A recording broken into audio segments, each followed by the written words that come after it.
तो इस वीडियो में हम पावर पॉइंट में स्लाइड के बारे में जानने वाले हैं कि आप स्लाइड शो का इस्तेमाल कैसे कर सकते हैं। तो ये वीडियो का पार्ट 6 होने वाला है पावर पॉइंट में। तो इस वीडियो को शुरू करते हैं और ये वीडियो बहुत ही इंटरेस्टिंग है, तो इसलिए इस वीडियो को लाइक करके चैनल को सब्सक्राइब कर लीजिएगा। इसका पूरा प्लेलिस्ट बना हुआ था, आप जाके चैनल पे प्लेलिस्ट भी चेक कर सकते हैं। तो चलिए शुरू करते हैं इस वीडियो को और जानते हैं स्लाइड शो के बारे में कि कैसे हम स्लाइड शो के सभी टूल्स का इस्तेमाल कर सकते हैं। तो अगर हम यहाँ पे स्लाइड शो में आते हैं तो सबसे पहले हम यहाँ पे एक ऑप्शन मिलता है स्टार्ट स्लाइड शो, और इसके अंदर हमें ये 3 ऑप्शंस मिलते हैं। अब इन तीनों का क्या ऑप्शंस का यूज है, तो देखिए सबसे पहले अगर हम ये फ्रॉम बिगिनिंग के बारे में बात करें तो इसका क्या काम होता है कि यहाँ पे अगर आप देखेंगे तो यहाँ पे हमारे सामने बहुत सारे स्लाइड है, इतने सारे स्लाइड है, राइट। अब क्या है कि अगर मान लेते हैं इस स्लाइड में हम हैं अभी इस 3 नंबर पे, अगर आप देखेंगे तो यहाँ 3 नंबर है, अगर हम चाहें तो 4 नंबर में भी आ सकते हैं। बट अगर हम ये चाहते हैं कि जो हमारा स्लाइड हो वो स्टार्टिंग से ओपन हो, मतलब स्टार्टिंग से वो व्यू दे, सारे स्लाइड वर्क करे, तो हमें यहाँ 1 नंबर में आने की कोई जरूरत नहीं है, हम हैं 4 नंबर में। बट अगर हम यहाँ पे फ्रॉम बिगिनिंग पे क्लिक करेंगे तो आप देखेंगे कि ये शुरू से आएगा, देख सकते हैं ये हमारा शुरू से आ रहा है, स्टार्टिंग पॉइंट आ रहा है। इस तरीके से हम इसको इस पे दबाते जाएंगे, ये आते जाएगा। बट अगर मान लेते हैं हम अभी यहाँ पे है 3 नंबर में, राइट, और हम चाहते हैं कि जो 3 नंबर में हम थे या हम ये 4 नंबर में आगे देख सकते हैं रेम में, अभी है 4 नंबर रेम में, और हम ये चाहते हैं कि हमें वहीं से स्लाइड को आगे बढ़ाना है, मतलब करेंट स्लाइड से हमें वर्क करना है। तो अगर यहाँ पे देखेंगे तो फ्रॉम करेंट स्लाइड का यूज दिया हुआ है। तो ऐसे में हम जिस भी स्लाइड में है हमें वहां से वर्क करना है, आगे जाना है, तो हमें ये करेंट स्लाइड का इस्तेमाल करना होगा। वो कैसे, तो इसके लिए यहाँ पे हम जैसे क्लिक करेंगे तो ये देख सकते हैं ये चलना स्टार्ट हो गया। तो इस तरीके से आप इसका इस्तेमाल कर सकते हैं। ये देख सकते हैं जितना ही चलेगा करंट स्लाइड का यूज हम कर करके आगे भाग सकते हैं। ये देख सकते हैं इस तरीके से ये आगे बढ़ते जाएगा। तो ये था हमारा करंट स्लाइड का इस्तेमाल, राइट। तो ये हमारे फ्रॉम एंड बिगिनिंग और करंट हो गया। उसके बाद यहाँ पे कस्टम स्लाइड। अब ये कस्टम स्लाइड का मतलब क्या होता है, अगर आप ध्यान से देखेंगे तो हमारे पास लगभग लगभग लगभग 22 स्लाइड है। बट इनमें है क्या कि कुछ ऐसे इंपॉर्टेंट स्लाइड हैं जिन्हें हम दिखाना चाहते हैं, मतलब यहाँ पे हमें 22 स्लाइड नहीं दिखाना है, बल्कि इस 22 स्लाइड में कुछ ऐसे स्लाइड है जिन्हें हम दिखाना चाहते हैं। लाइक जो ये मेरा पहला वाला है वो दिखाना चाहते हैं, ये तीसरा वाला वो दिखाना चाहते हैं, उसके अलावा 6वां वाला ये दिखाना चाहते हैं। मतलब जो भी हमें वो कि हम इसे सिलेक्ट कर पाए कि जितना हमें स्लाइड दिखाना उतना दिखा सकते हैं। तो उसके लिए हम यहाँ पे आएंगे और यहाँ पे कस्टम स्लाइड पे क्लिक करेंगे। अब यहाँ पे देख सकते हैं न्यू का ऑप्शन आ रहा है, हम इस न्यू पे क्लिक करेंगे। उसके बाद यहाँ पे हमें स्लाइड, बहुत सारे स्लाइड मिलते हैं, लगभग 22 स्लाइड, क्योंकि इसके अंदर 22 है। तो हमने बोला कि जैसे 1 नंबर, 3 नंबर, 5 नंबर, उसके अलावा हमें करना है 10 नंबर, उसके अलावा हमें करना है 20 नंबर। तो हमने लाइक इसमें 3 4 5 हम स्लाइड को यूज किए हैं। उसके बाद हम यहाँ पे ऐड करेंगे तो ये सारा यहाँ पे देख सकते हैं 1 3 5 10 20 आ चुका है। और यहाँ पे इसका हम कोई भी नाम दे सकते हैं कि हमें इस नाम में मतलब किस तरीके का नाम देना है, मतलब इसे क्या बनाना है। तो लाइक हम क्योंकि 5 स्लाइड बना रहे हैं तो हम लिख देते हैं 5 स्लाइड, इस तरीके से हम लिख दिए, क्योंकि इसमें हम 5 स्लाइड को प्रेजेंट कर रहे हैं। यहाँ पे हम इसे अप डाउन भी कर सकते हैं, जैसे हमें पहले कौन सा दिखाना है। जैसे मान लीजिए 20 नंबर का है, हम चाहते हैं कि ये 10 से पहले दिखे, तो हम 20 को सिलेक्ट कर लिए और यहाँ से अप कर देंगे, तो ये 20 पहले दिखेगा, फिर बाद में 10 दिखेगा। उसके बाद जैसे हम यहाँ से ओके करेंगे तो ये यहाँ पे आ चुका है, राइट। अब अगर हम चाहते हैं इसे शो करने के लिए कि वो सिर्फ 5 ही स्लाइड शो करे, तो हम यहाँ पे शो पे क्लिक करेंगे। ये देख सकते हैं ये आ चुका है। अब जैसे हम करेंगे ये देख सकते हैं ये पहले 1 नंबर आया, उसके बाद डायरेक्ट ये 3 नंबर आएगा, देख सकते हैं ये 3 नंबर है। उसके बाद ये आगे आया, फिर इसके ये आगे आएंगे, ये देख सकते हैं ये आ गया 20 नंबर वाला आई थिंक। उसके बाद ये आ जाएगा 10 नंबर वाला, ये देख सकते हैं इसके बाद खत्म हो गया। राइट, हम यहाँ पे 5 ही स्लाइड को शो कर पाए, तो इस तरीके से आप यहाँ पे देख सकते हैं। तो ऐसे में अगर हमें कस्टम स्लाइड का इस्तेमाल करना हो तो हम इजीली यहाँ से कस्टम स्लाइड का इस्तेमाल करके कर सकते हैं, राइट। चलिए हम आगे बढ़ते हैं, आगे भी हम 1 नंबर में। उसके बाद यहाँ पे देखेंगे तो सेटअप है। सेटअप का मतलब क्या होता है कि ये जो स्लाइड वर्क करता है ना, इसको हम सेटअप कर सकते हैं। अब किस तरीके से, तो सबसे पहले यहाँ पे सेटअप स्लाइड शो, जब हम इस पे क्लिक करते हैं तो सबसे पहले हमें मिलता है शो टाइप, यानी कि ये जो हम प्रेजेंटेशन शो करते हैं। फॉर एग्जांपल मान लेते, देखिए अभी हम यहाँ पे करके दिखाते हैं। अभी ये क्या होगा, ये पूरा फुल स्क्रीन में शो करेगा, विंडो में नहीं बल्कि फुल स्क्रीन में। देखिए हम यहाँ से किए, ये देख सकते हैं ये पूरा फुल स्क्रीन में, कहीं पे कोई गैपिंग नहीं है। बट अगर हम चाहते हैं कि नहीं, इसे हम एक विंडो के सेक्शन में, यानी कि यहाँ पे देख सकते हैं ये विंडो है, और इस विंडो पे हमने, ये तो प्रेजेंट स्पीकर फुल स्क्रीन में था पहले जैसे था बाय डिफॉल्ट, बट इसको हमने विंडो इंडिविजुअल कर दिया। अब जैसे हम यहाँ पे ओके करेंगे तो अब क्या होगा, जैसे हम ये करेंगे ये देख सकते हैं ये विंडो में शो करेगा, इसको हम स्पेस दबाएं तो ये विंडो के अकॉर्डिंग ये चलेगा। उसी तरीके से चाहे तो हम यहाँ पे फुल स्क्रीन में भी ले सकते हैं। और ये स्पीकर हो गया, प्रेजेंट करते हैं, ये ब्राउजर में ही दिखेगा फुल स्क्रीन में, ये देख सकते हैं ये फुल स्क्रीन में ही दिखेगा। हम इसको प्रेजेंट करते हैं, ये देख सकते हैं इस तरीके से यहाँ पे शो करेगा, राइट। चलिए ये चीज हो गया। उसके अलावा हम चाहे तो इसे यहाँ पे जो भी हो कि अगर हमें बाय डिफॉल्ट इसके बारे में आपको ज्यादा आइडिया नहीं है तो इसे बाय डिफॉल्ट रखिए। उसके अलावा यहाँ पे 100 ऑप्शन में मिलता है लुक कंटिन्यूस अंटिल स्केप, मतलब अगर आप चाहें तो जब भी आप प्रेजेंटेशन का इस्तेमाल करते हैं तो अगर उसे आप एंडिंग करना चाहते हैं तो आप इसके बटन का इस्तेमाल कर सकते हैं। और जब भी आप ये चाहते हैं कि विदाउट नरेशन का इस्तेमाल करें, विदाउट एनिमेशन का इस्तेमाल करें, तो आप यहाँ से कर सकते हैं। फॉर एग्जाम्पल अगर मान लेते हैं हम यहाँ पे इसे ओके कर दिए और यहाँ से फ्रॉम बिगिनिंग किए, तो ये क्या हुआ कि ये एनिमेशन पहले आया उसके बाद ये वर्क कर रहा है। बट हम चाहते नहीं यहाँ पे एनिमेशन नहीं आए, नरेशन नहीं आए, तो हम मान लेते एनिमेशन नहीं लाना है, तो हम यहाँ से ओके करेंगे और अब फ्रॉम बिगिनिंग पे करेंगे। तो ये क्या होगा, देखिए एनिमेशन नहीं आ रही, ये डायरेक्ट नेक्स्ट नेक्स्ट होके जा रहा है, ये देख सकते हैं कहीं पे भी एनिमेशन नहीं आएगा। तो इसका इस्तेमाल करने के लिए हम लोग यहाँ पे आके कर सकते हैं, बट हम इसको यहाँ से हटा देते हैं। उसके अलावा चाहे तो आप यहाँ पे पेन का कलर यूज कर सकते हैं, कलर चेंज कर सकते हैं, लेजर पॉइंट का कलर चेंज कर सकते हैं। ये क्या कब होता है ये हम आगे आपको बता रहे हैं।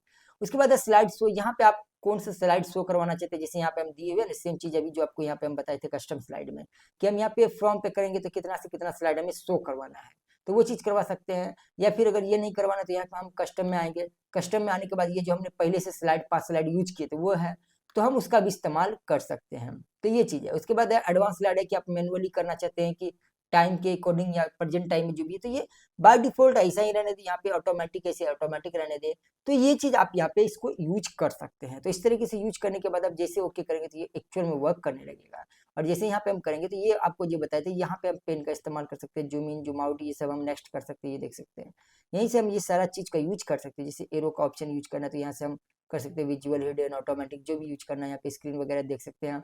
एंड शो करेंगे तो ये एंड हो जाएगा, तो ये हम यहाँ पे इस्तेमाल कर सकते हैं। आगे बढ़ते हैं रिहर्सल टाइमिंग। अब रिहर्सल टाइमिंग का यूज क्या होता है कि जब आप कभी भी किसी भी जगह पे प्रेजेंट देने के लिए, प्रेजेंटेशन देने के लिए जाते हैं, तो वहां पे क्या होता है कि एक आपको लिमिट टाइम मिलता है, लाइक 20 मिनट, 10 मिनट, 15 मिनट, कि आपने इतने, ये जो मान लेते आपके पास ये 22 स्लाइड है, ये बोला है कि आप ओनली फॉर 20 मिनट के अंदर आपको ये प्रेजेंटेशन समझाना है, ओनली फॉर 20 मिनट के अंदर। तो आपको क्या होगा कि आपको पता भी नहीं चलेगा इसको हम कैसे समझाएं, क्या हो सकता है। तो इसके लिए आपको प्रैक्टिस चाहिए। तो प्रैक्टिस के तौर पे यहाँ पे आपको रिहर्सल टाइमिंग का ऑप्शन दिया हुआ कि यहाँ से आप रिहर्सल कर सकते हैं कि आपको किस स्लाइड में कितना टाइमिंग देना। मान लीजिए फर्स्ट नंबर का स्लाइड है, हम इसमें कितना टाइम दे, सेकंड नंबर का स्लाइड है इसमें कितना टाइम दे, तो उसके लिए यहाँ से रिहर्सल टाइमिंग का यूज कर सकते हैं। सॉरी यहाँ पे ये हाइट छूट गया, तो चलिए पहले ये रिहर्सल टाइमिंग बता के हम आपको हाइट बताते हैं। तो रिहर्सल टाइमिंग पे हम क्लिक करेंगे।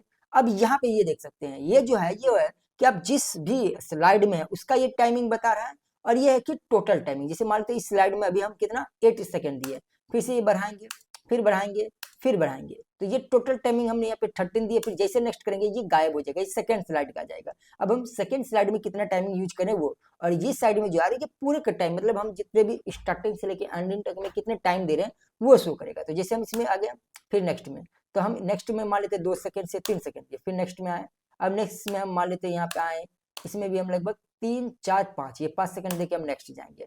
तो हम किस स्लाइड में कितना टाइमिंग दे रहे हैं वो चीज करेंगे। और ये टोटल अभी तक में हम कितना यूज किए हैं, 42 सेकंड का इस्तेमाल किए हैं। तो यहाँ पे हमें अगर 20 मिनट का यूज करने के लिए दिया गया तो हमें 20 मिनट में ही ये पूरा क्लियर करना है रिहर्सल करते करते। तो वो रिहर्सल आप यहाँ से कर सकते हैं। उसके बाद हम यहाँ से इसे क्लोज कर देंगे। उसके बाद यहाँ से हम करेंगे यस।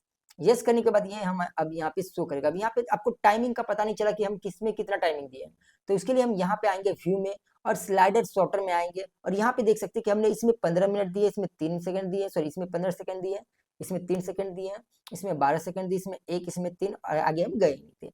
तो यहाँ से आके हम ये भी देख सकते हैं कि हम किस में कितना टाइमिंग का यूज किए हैं। तो फिर हम नॉर्मल में आ जाएंगे और स्लाइड में आ जाते हैं। तो यहाँ से आप रिहर्सल का यूज कर सकते हैं। अब हम आ जाते हैं हाइड में, क्योंकि हमने हाइड छोड़ दिया था। हाइड का मतलब ये है कि मान लेते ये वाला जो भी पावर पॉइंट स्लाइड दिख रहा है, हम चाहते हैं कि इसे हाइड कर देना, इसे हमें शो नहीं कराना है। तो हम क्या करेंगे, यहाँ पे आएंगे, इसे हाइड कर देंगे। ये देख सकते हैं जैसे मैंने इसे यहाँ पे दिए, देख सकते 3rd नंबर में जैसे हाइड किया तो यहाँ पे चेक बॉक्स बन के आ चुका है। तो इस चेक बॉक्स का हम यहाँ पे दे दिए, तो इसे कट कर दिया, ये हाइड हो गया।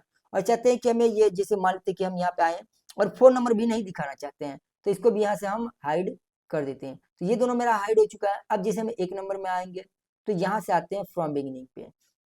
1 नंबर का आएगा, उसके अलावा 2 नंबर का भी आएगा, बट क्या 3 नंबर का आएगा? नहीं आएगा। ये देख सकते हैं, ये आगे चले गया। तो हमारे वो नहीं आए जिसको हमने हाइड कर दिए थे।